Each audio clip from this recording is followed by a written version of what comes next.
My name is Jimmy Chong. It's great, interesting to hear the stories that you guys talked about there. I'm come more from a customer's perspective, so I want to give my presentation so far as what our requirements for our password vault is. So I'm just going through a quick agenda. I'm just going through a quick introduction who I am, NAES Corporation, who we are, the password vault selection criteria that we chosen, and why we chosen Bitwarden as our main selection, and then using the open source software. I want to talk to you guys. Let's just talk about myself again. My name is Jimmy Chong. I work for NAES Corporation now for about 8 years. I've been in cybersecurity industry for going on at least 10 years. And obviously, one of the things is, security is a very concern for us, right? Especially using password vault. All right, let's move. Can we move on to the second slide, please? All right, NAES. So NAES is an acronym. It stands for North America Energy Systems or Support. NAES is a power generation industry. We're an independent service provider dedicated to performing energy facilities worldwide and responsible for managing more than 50 megawatts of generation. We have a bunch of family of different companies that we compromise together, providing basically our operation, maintenance, fabrication, grid management, regulatory compliance, and technical support to build, operate, and maintain our traditional renewable resources, including hydro, solar, traditional coal as renewable energy source, and also the fabrication shops, manufacturing. So we're kind of all over the industry, all across the United States and some of the other countries worldwide. All right, so let's talk about our NAES password vault selection criteria. So it needs to be browser integration. It might be easy to integrate with our browsers. Make sure the logs can be forwarded to a third-party MDR solution, and it's also cloud-based. Making sure that weak or insecure password remediation recommendation is part of that solution. Solid customer support. Obviously, we need to have a great customer support in order to if you have any issues of that sort of thing. And also, it was really nice to get a breach on the data reporting for the dark web monitoring. Also, including a personal use account, right? Including for business or for workers that also want their password protected, not just at work but at home. So, and strong integration with Azure. We use Azure Active Directory. Just a simple, quick ability to plug into with our Microsoft solution. So obviously we have Microsoft MFA as a part of our multi-factor authentication solution. So that's critically important to us as well. So we had a password vault in the past. We were using LastPass for a year or two until obviously there was a breach, which gave us very low confidence per se. Using a password vault and getting them hacked just seems not very reliable. So because of that, we decided to look for another password solution, right? So we looked at a whole bunch of different ones, and we decided to go with Bitwarden as our main source. So that we've been using Bitwarden now for probably about 4 or 5 months, and we have really good feedback. The criteria obviously was zero knowledge architecture. That was very important to us. Hash values, sending over to emails and password. Azure AD integration from what we had previously to the new one. And the cost is really important.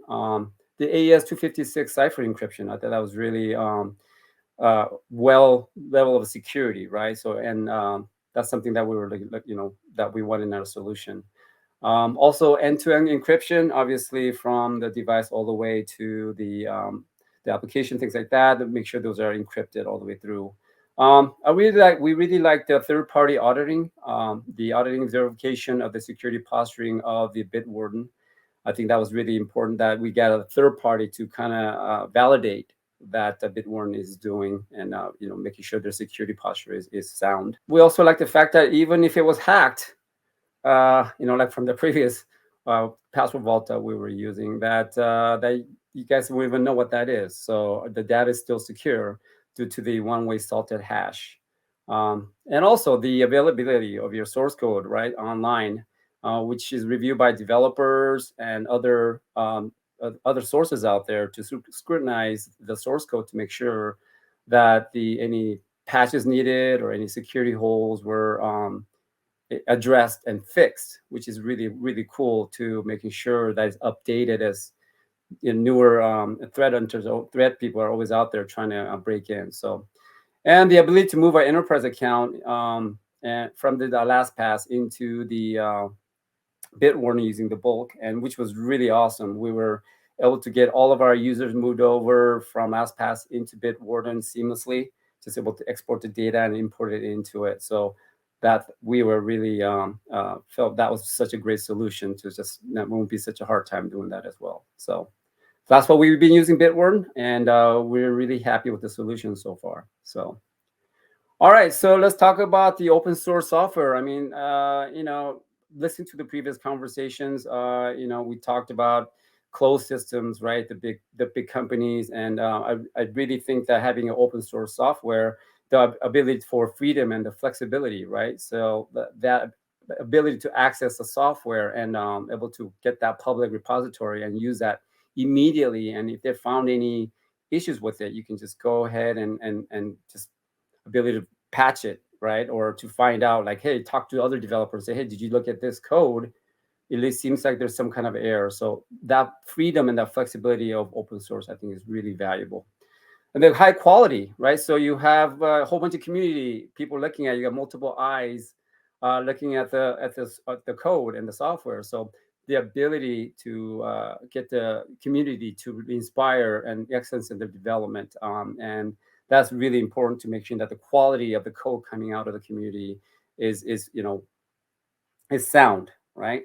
And the cost, the exponentially lower cost. Obviously, the cost is very important. That's one of the factors that we looked at is the cost is very nice. And so having that open source, the cost is very minimal to get that ability to get engineers to work on it together. So security, obviously, security is a huge concern for us. Just by having many eyes onto it, you can definitely look at the opportunity to fix any of the potential problems that we have and to patch it quickly.